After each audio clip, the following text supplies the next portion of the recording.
13절 말씀을 한 번 더 읽어볼까요? 그러므로 너희 마음의 허리를 동이고 근신하여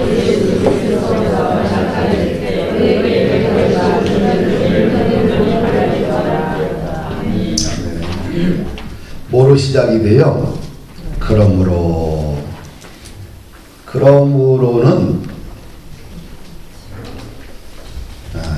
1절과 12절 말씀을 내용을 정리하는 거지, 그렇죠? 1절과 12절의 말씀을 정리하고 그러므로 그 다음에 너희들은 어떻게 살아야 된다, 이렇게 이제 관계를 이어주고 있습니다. 소아시아에 흩어진 성도들은 환난받는 공동체였고요, 아주 연약한 공동체였습니다. 그러나 그들에게 하나님이 특별한 은혜와 축복을 주셨지요. 어떤 복을 주셨냐면 성삼위 하나님께서 너희는 택하신 족속이다. 택하신 족속. 얼마나 기쁨이 되겠어요, 그렇죠? 너희는 택하신 족속이다. 그리고 하나님께서 너희를 거듭남의 산소망으로 부르셨다. 거듭나게 하셨다. 구원받았다. 말세에 구원이 완성될 때까지 믿음과 하나님의 능력으로 내가 너희를 보호하겠다. 시험은 잠깐이다. 근심하지 말고 오히려 기뻐하라. 너희들의 확실한 믿음은 주님이 재림하실 때에 이 고난 가운데 있지만, 환난 가운데 있지만, 시련 가운데 있지만 이들이 어떻게 돼요? 믿음만큼 확실했어요.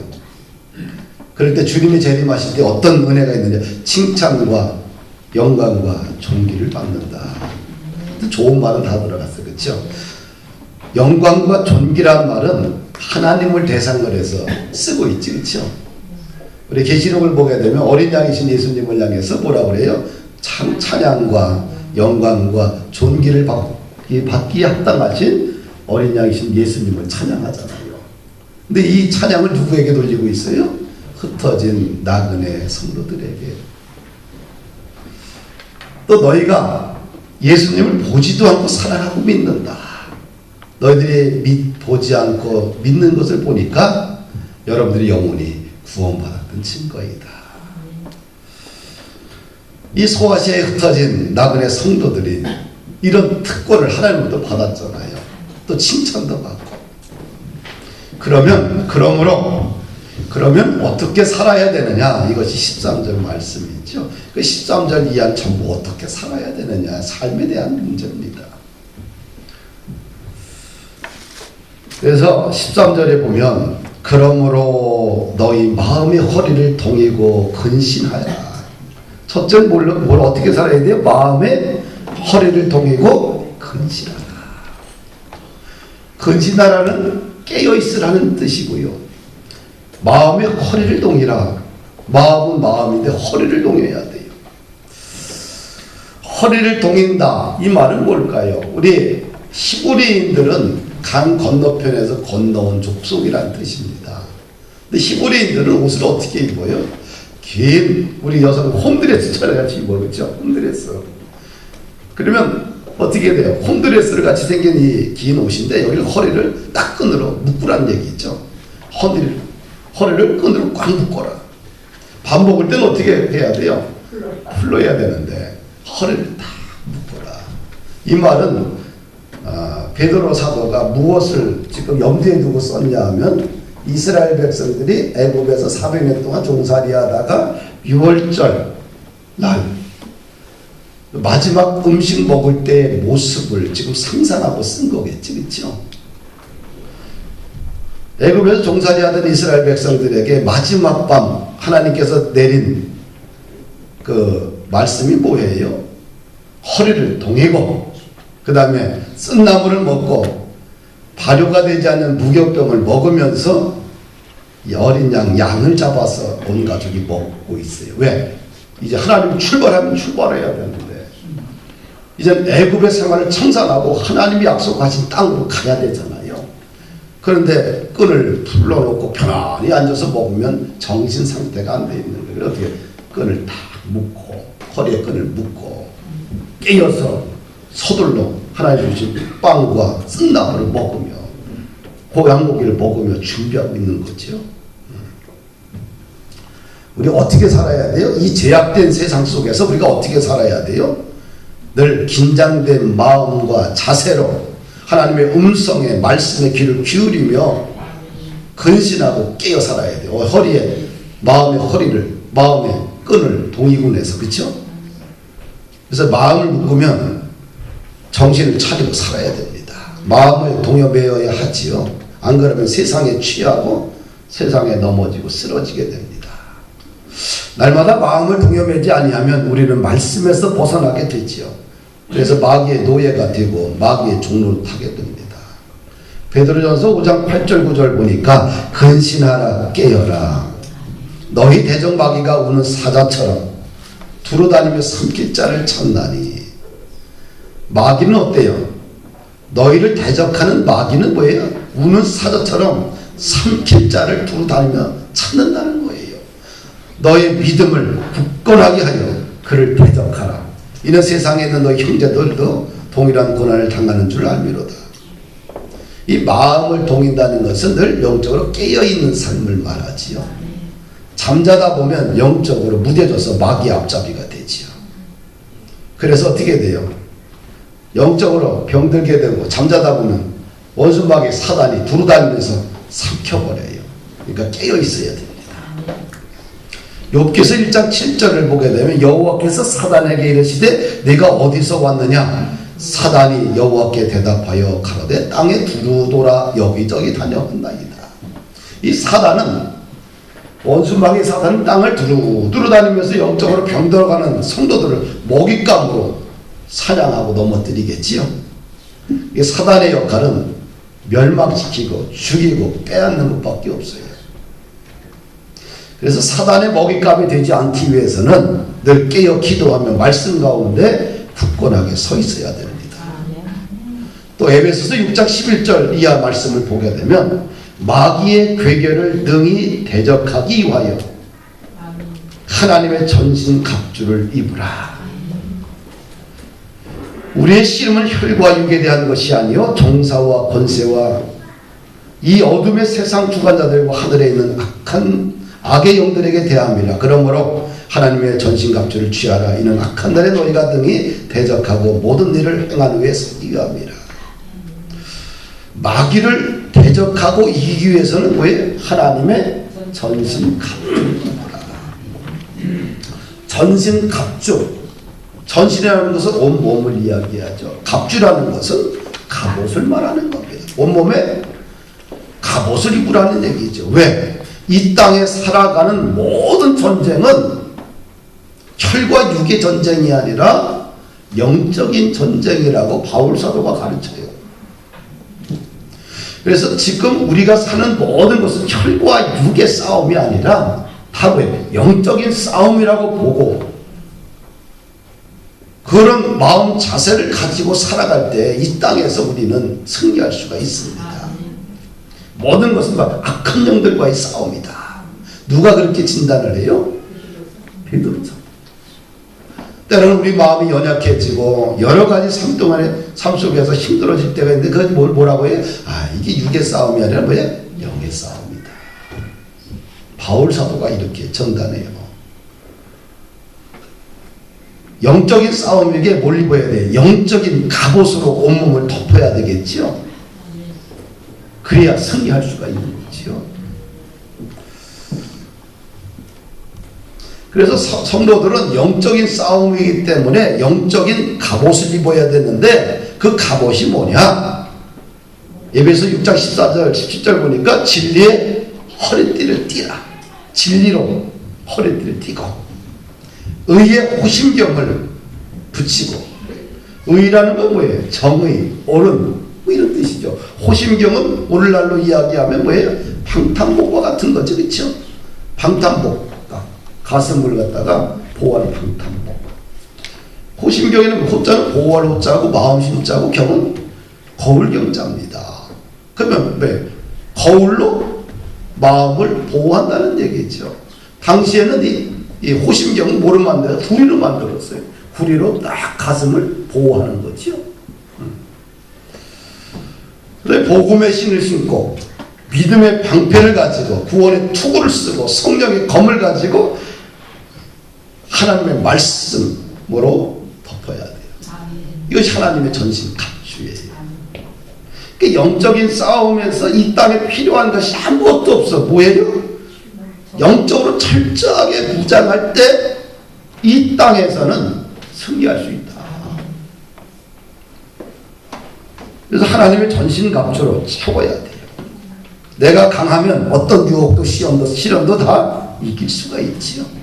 내가 영적으로 약하면 항상 무너지고 쓰러지고 원망과 절망과 근심과 불안과 염려와 나약함으로 살다가 그 다음에 가나안 성도로 전락할 수밖에 없습니다.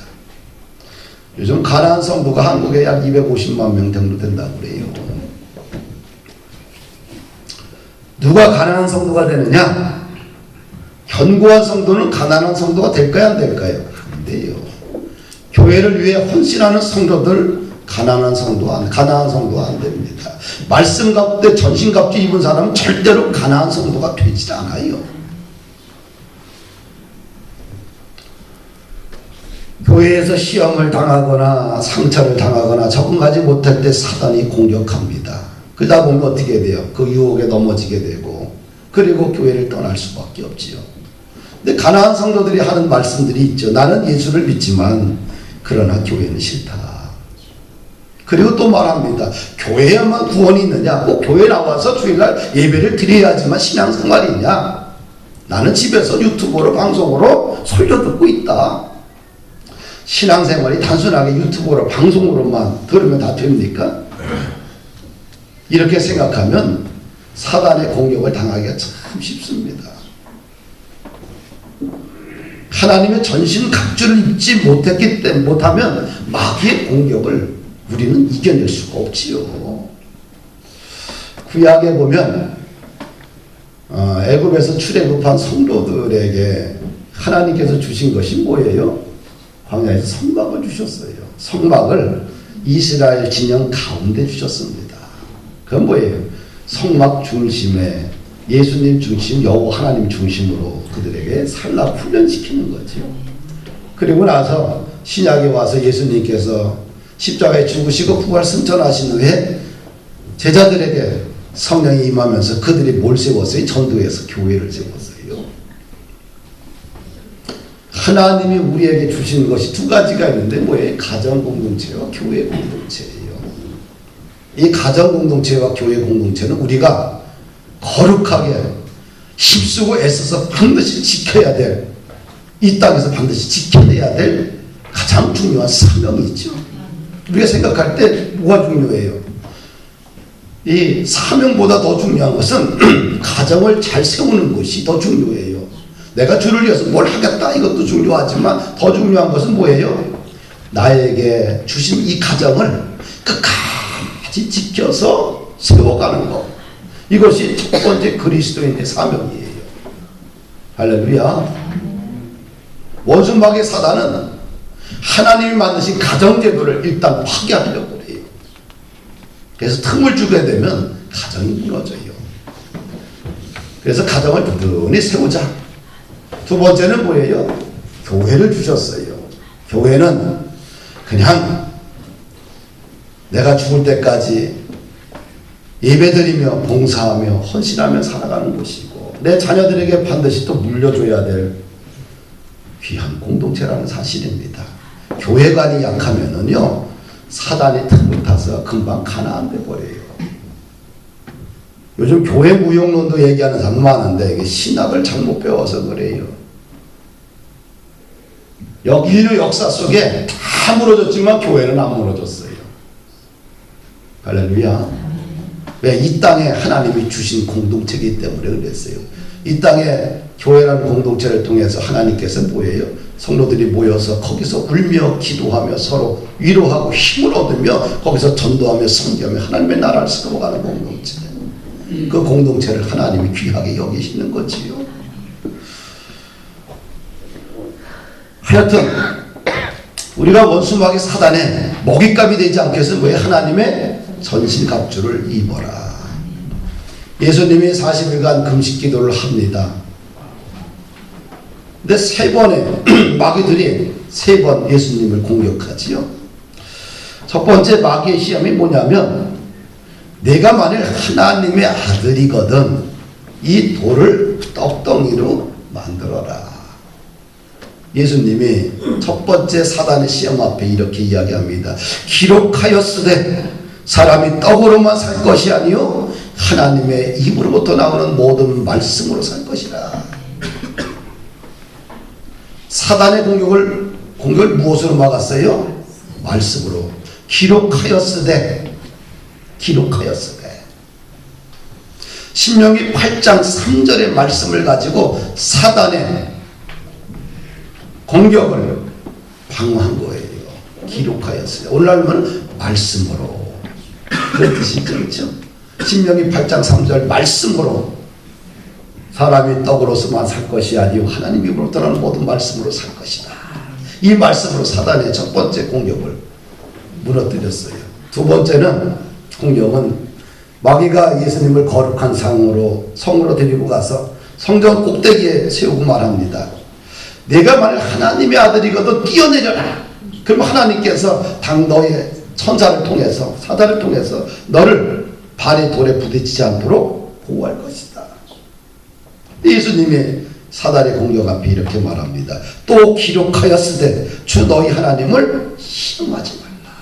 신명기 6장 16절 말씀을 가지고 사단의 공격을 방어했죠. 기록하였으되, 말씀이지, 그렇죠? 성경으로. 세 번째 시험도 마찬가지죠. 마귀가 예수를 지극히 높은 산으로 가서 천하만국의 그 영광을 다 보여주고 말합니다. 내게 엎드려 경배하면 이 모든 것을 내게 주리라. 예수님이 사단에게 말합니다. 물러가라. 기록하였으되 주 너희 하나님께 경배하고 다만 그를 섬기라. 세 번째 마귀의 공격도 뭐예요? 기록하였으되. 신명기 8장 14절 말씀을 가지고 사단의 공격을 막아냈어요. 뭡니까? 모든 사단의 공격은, 시험은 뭐로 물리칠 수 있어요? 말씀. 하나님의 전신갑주, 이 말씀을 가지고 있으면 다 물리치고 승리할 수 있다. 마태복음 4장 11절 보면 이 세 번째 모든 시험을 끝나고 나서 이런 말씀이 나와요. 이에 마귀는 예수를 떠나고 천사들이 나와서 수종드니라. 말씀으로 모든 마귀의 시험을 이기니까 어떻게 돼요? 사단이 어떻게 돼요? 떠났어요. 말씀으로 이기면 사단은 우리 교회와 가정과 일터와 민족을 가운데 나쁜 짓을 했던 모든 것이 다 떠나게 되는 거예요. 그렇죠? 그리고 성령 하나님의 보호와 인도와 샬롬과 은혜가 충만하게 됩니다. 마귀가 떠나니까 천사들이 나와서 예수님을 섬기잖아요. 할렐루야. 말씀으로 이기면 마귀는 떠나고 천사가, 하늘의 군대가 내 인재를 받는다. 이 말씀이 이렇게 중요해요. 그래서 말씀의 뿌리를 든든히 두고 사는 것이 축복입니다. 아멘.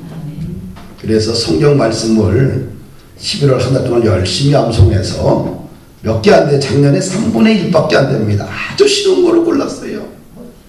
예. 카톡방에 있으니까 찾아서 반드시 외우셔요. 할렐루야. 그래서 교회 생활은 뭐냐? 말씀을 읽고, 말씀을 묵상하고, 말씀 붙들고 기도하고, 말씀 가지고 세상을 향해서 사는 게 신앙생활이에요. 그러면 모든 영적인 싸움에서 다 이긴다. 할렐루야. 두 번째, 주님의 은혜를 기다려라. 이런 뜻입니다. 예수 그리스도께서 나타나실 때에 너에게 가져다 주실 은혜를 온전히 바랄지어다. 13절 말씀에 그렇게 기록되어 있죠. 다른 성경을 보면 은혜를 온전히 바랄지어다 이 말씀을 번역을 이렇게 하고 있어요. 은혜를 끝까지 기다려라. 따라합시다. 은혜를 끝까지 기다려라. 그리스도께서 영광 중에 다시 나타나실 때에, 이 말은 뭐예요? 예수님께서 가신 예수님이 다시 재림하실 때에 너희들에게 주실 은혜가 있다는 거예요. 그 은혜를 뭐예요? 끝까지 기다려라. 그 은혜가 뭐냐? 영원 아니겠어요? 네. 우리가 지금 구원을 받았지만 아직 완성된 구원은 아니잖아요. 주님이 마지막 때 오셔서 우리의 구원을 완성시켜 줍니다. 그래서 하나님의 은혜를 끝까지 사모하며 기다려야 돼요. 그래서 신앙생활은 주님의 은혜를 날마다 사모하며 기다리는 소망의 시간입니다. 주님이 나에게 주실 구원의 은혜를 사모하며 끝까지 바라보는 것이 축복이죠. 그래서 구원의 방주에서 떨어지지 않기 위해서 끝까지 주님의 은혜를 붙들고 기다리고 사모하는 삶, 이것이 신앙생활이에요. 누구에게 그렇게 권면하고 있어요? 소아시아에 있는 흩어진 나그네 성도들에게 베드로 사도가 말해요. 구원의 방주에서 떨어지지 않도록 끝까지 그 은혜를 사모하라. 할렐루야. 그렇게 다 살면 얼마나 좋겠어요. 그런데 현실은 그래야 안 그래요? 안 그래요. 얼마나 많은 사람들이 교회를 다니다 떠납니까? 얼마나 많은 사람들이, 가난한 성도들이 지금 넘쳐나고 있습니까? 그러면 우리 시대만 그랬느냐? 아니야. 바울 시대도, 바울이 선교할 때 그 시대도 그랬다는 거지, 그렇죠? 성경에 보면 바울의 제자 중에 은혜의 길을 포기하고 구원의 길을 포기한 제자들도 많습니다. 어떤 이들은 디모데전서 1장 19절 이하를 보니까 이 양심을 버렸고 그 믿음에 관해 파산하였다. 후메네와 알렉산더가 그 중에 있다. 믿음에 대해서 뭐라 그래요? 파산했다네. 파산했다는 말 무슨 말인지 아십니까? 개인이나 기업의 재산을 모두 날려버리고 망한 상태, 한마디로 부도난 거, 부도, 망함을 뭐라 그래요? 근데 바울의 제자 중에 후메네와 알렉산더가 믿음에 파산했다. 오늘날 말하면 교회를 떠났다, 신앙을 버렸다, 예수를 버렸다, 이런 얘기지요. 경제적인 파산은 단지 물질의 부도가 났을 뿐이에요. 그러나 믿음에 파산하게 되면 영혼이 잃어버리게 되는 거죠. 그렇죠? 믿음의 파산은 모든 것을 다 잃어버리게 돼요. 경제적인 파산, 때로는 가정의 파산 있을 수 있어요. 다시 세우면 됩니다. 건강의 파산, 다시 열심히 해서 건강을 회복하거나 주님 또 데려가면 갈 수 있어요. 그러나 모든 이 땅의 것은 파산하면 다시 세우면 되는데, 영적인 파산은 한번 파산되면 어떻게 돼요? 그냥 지옥으로 가는 거예요. 후메네와 알렉산더가 믿음에 파산했다고 그래요. 다른 건 좀 파산해도 괜찮아요. 부끄러울 뿐이고 때로는 힘들 뿐이고 때로는 마음 아플 뿐이에요. 그러나 믿음에 파산하게 되면 다 잃어버린다. 믿음에 대해서는 파산하지 않기를 원합니다. 아멘. 할렐루야. 아멘. 바울의 사도 중에 대마는 이 세상을 사랑하여 나를 버리고 되살려는 가다. 세상이 좋아서 믿음에 대해서 파산한 거지요. 또 바울의 제자 중에 구리 세공업자 알렉산더가 내게 많은 해를 끼쳤다, 그렇게 얘기를 해요. 사랑하는 여러분들, 교회 생활이 뭘까요? 우리가 보면 어항이 있는데 물고기가 있잖아, 그렇죠? 물고기와 어항이, 물고기가 혼잣말 있으면 어떻게 돼요? 죽어. 근데 어항은 뭐예요? 이 어항에 물을 집어넣어야지만 물고기가 거기서 살아요. 답답하잖아, 어항은. 그렇죠? 그렇지만 그 물고기가 살기 위해서 어항이 있어야 되는 거예요. 마찬가지예요. 신앙생활은, 한마디로 교회생활은 규칙생활입니다. 우리가 신앙생활은 그냥 자기 멋대로 자기 생각대로 그냥 하는 것이 신앙생활이 아니고 신앙생활은 뭐가 기초예요? 성경의 규칙을 따르는 거예요. 또 신앙생활은 또한 성경의 규칙을 따르고 또한 이 땅에 하나님께서 주신 이 지상교회에 가지고 있는 규칙을 따르는 게 신앙생활이에요. 사회에도 법이 존재합니다. 시민들은 그 사회법을 따라야 되고 국가의 법과 질서를 지켜야 돼요. 악법이라 할지라도. 그래 나라가 어떻게 돼요? 조속할 수 있죠. 자기 멋대로 하게 되면 어떻게 나라가 아비규환이 돼버려요. 질서가 무너집니다. 신앙생활은 어떻게 하는 거냐? 교회생활은 질서를 지키는 거예요. 질서가 참 중요합니다. 교회는 말이에요. 총회가 있고 총회법을 따라야 되고 그 다음에 총회 밑에 지방회가 있고 그 교회는 지방의 법을 따르고 또 개교에 또 내교를 만듭니다. 이런 법을 따르는 게 신앙생활이에요. 누가 믿음이 좋냐? 누가 교회를 사랑하느냐? 이 말은 뭐예요? 다른 말로 질서를 지킨다는 얘기예요. 하나님의 질서를 지키고 성경의 원리를 지키고 그 다음에 그 교회의 내교를 지키고 그 교회가 속한 교단의 원칙을 따르는 것이지요. 할렐루야. 이것이 신앙생활이고 이것이 신앙이 좋다. 이렇게 우리가 표현하는 거지요. 이런 것들을 무시하다 보면 어떻게 돼요? 원수막의 사단의 놀잇감이 돼버려요. 무너집니다. 끝까지 은혜를 지킬 수가 없어요. 지난주 토요일에 동문수학을 했던 오류동 성결교회를 갔어요. 그 일이 있어서 갔는데 거기 행사가 있어서 저녁에 장로님들과 담임 목사님과 함께 식사를 했어요. 이쪽에 딱 보니까 다들 희끗희끗한데 아주 그냥 쌤빙 어린 아주 어려 보이는 친구가 있어요. 장로님이래요. 그래서 이철종 집사님 같이 어려 보여. 동안이야. 그래서 얼굴이 동안인지 또 나이는 동안이 아닌지 궁금해서 나이가 몇 살입니까? 그랬더니 47이래. 야, 아니 47. 그래도 1000명씩 되는 교회에 47이 장로님이 됐다. 의아하잖아요. 근데 몇 살에 피택 받았냐? 45살에 피택 돼갖고 46살에 장로님이 된 거예요. 신부장로가 된 거죠. 예사로운 일은 아니지요. 그래서 직업을 물었어요. 직업이 뭡니까? 했더니 삼성에 다니다가 조기 은퇴했대. 왜 은퇴했냐? 그랬더니 자기 선배들 보니까 40에도 명퇴당하고 45살에도 은퇴당해갖고 이러다가 영원히 여기 삼성에서 내 인생 책임져 주지 않는구나 해가지고 조기 은퇴를 하고 마트를 했는데 잘 됐대. 그럼 마트가 또 안 돼갖고 부도를 맞았대요. 그러다가 이제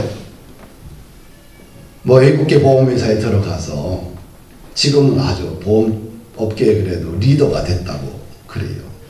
근데 이거 가지고 40대에 장로 되는 건 쉽지 않아요. 중대형 교회에서. 근데 5명을 장로님으로 피택을 했어. 피택을 했는데 다 50대 후반 60대들 피택을 했는데 그 중에서 3분의 1을 득표를 못한 거야. 이 친구만 득표를 해서 혼자 장로님이 돼서 신부장로가 된 거지요. 이것은 성도들부터 신앙과 삶을 인정받았다는 거 아니겠어요? 그래서 내가 물어봤어요. 오리동 교회 언제 왔느냐 물어봤더니 초등학교 3학년 내 오리동 교회가 작년에 과거에 보면 거기가 이게 좀 서민계층이에요. 서민 중에 서민. 서울에서 완전 사이드니까.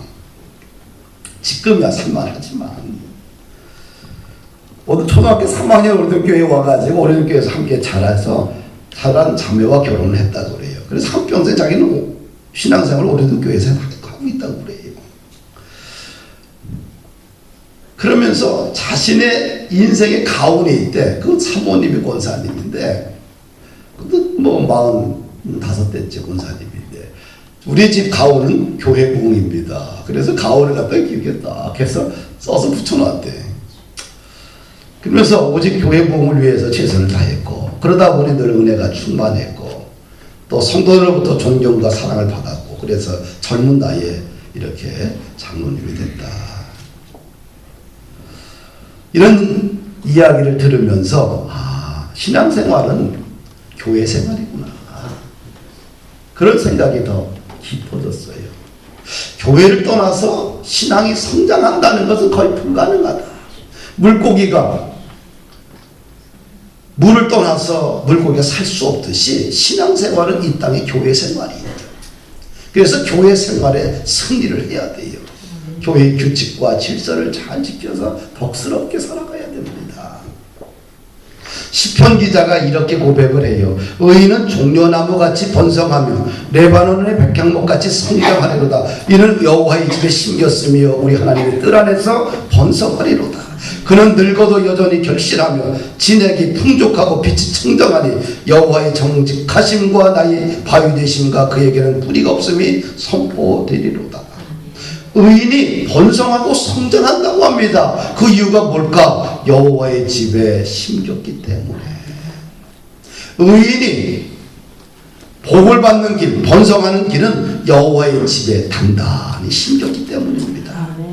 적당히 심기면 환난과 핍박과 시험 앞에서 넘어지겠지요. 적당히 심기면 마귀의 먹잇감이 되겠지요. 적당히 심기면 말라 죽고 무엇보다 적당히 심기면 결실하지 못하겠지요. 여호와의 집에 든든하게 심겨야 잘 자라고 열매를 맺습니다.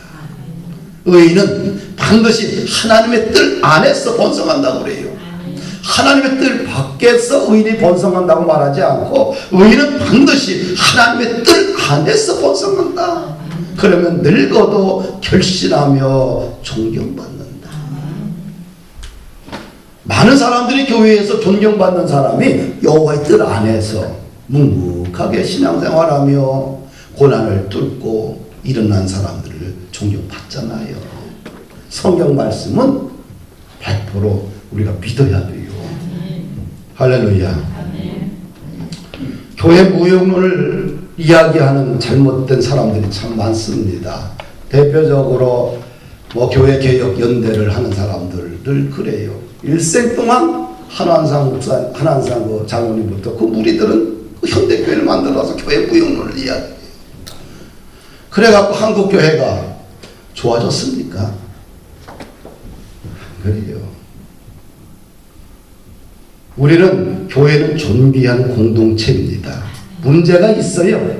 그러나 그나마 그래도 교회는 존귀한 공동체고 교회를 소중하게 여기고 그래야 신앙이 성장하고 늘 은혜 가운데 뿌리를 내리고 살게 됩니다. 성령으로 시작했다가 율법으로 마치면 안 돼요. 이것은 은혜의 길을 포기하는 것이거든요. 성령으로 시작했으면 끝까지 어떤 상황 앞에서도 오직 하나님을 잃어버리지 말고 성령 안에서 살아야 돼요. 구약에 보면 롯의 아내가 있습니다. 하나님은 소돔과 고모라 땅의 죄악으로 물들어서 유황불로 심판을 결정합니다. 근데 아브라함의 중보기들을 들으시고 심판하실 때에 롯의 가족을 구원하잖아요. 뒤를 돌아보지 말고 가까운 산속으로 뛰어가라고 했는데 어떻게 돼요? 롯의 아내는 가다가 뒤돌아보면서 소돔 기둥이 되잖아요. 왜 그렇게 했을까? 왜 뒤돌아봤을까? 집에 대한 미련. 그렇죠? 미련 때문이죠. 자기가 살던 성적으로 완전히 타락한 도시에 대한 미련. 뒤돌아보는 순간 롯의 아내는 구원을 이루지 못하고 소금 기둥이 되고 맙니다. 어떻게 될까요? 뒤돌아보지 말고 구원을 이룰 때까지 어떻게 돼요? 끝까지 사모하며 달려가야 된다. 이것을 누구에게 지금 부탁하고 있어요? 소아시아에 있는 흩어진 나그네 성도들에게 부탁하고 있습니다. 바울 사도는 어떻게 돼요? 내게 주신 하나님의 은혜가 헛되지 않기 위해서 끝까지 달려갔잖아요. 다메섹 도상에서 예수님을 만나고 나서 내 생각이 잘못됐구나. 내가 핍박했던 그분이 바로 구원자 메시아 예수구나를 알고 체험하고 나서 그때부터 어떻게 돼요?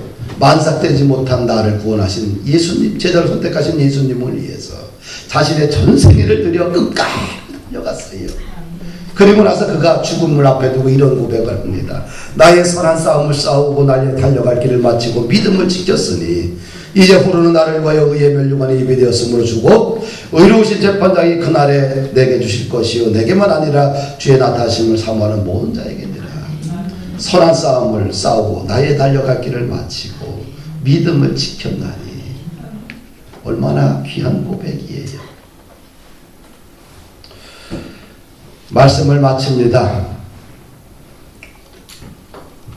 이 땅에서 잘 사는 것도 중요하고 성공하는 것도 중요하고 평안하게 사는 것도 중요하고 다 중요합니다. 가장 중요한 것은 우리가 반드시 천국 가야 돼요. 영혼의 구원을 받는 것이 가장 중요한 것입니다. 나머지는 다 부수적인 것들이에요. 그렇죠? 영혼을 구원을 받으면 나머지는 다 부수적으로 주시는 하나님의 선물 아니겠어요?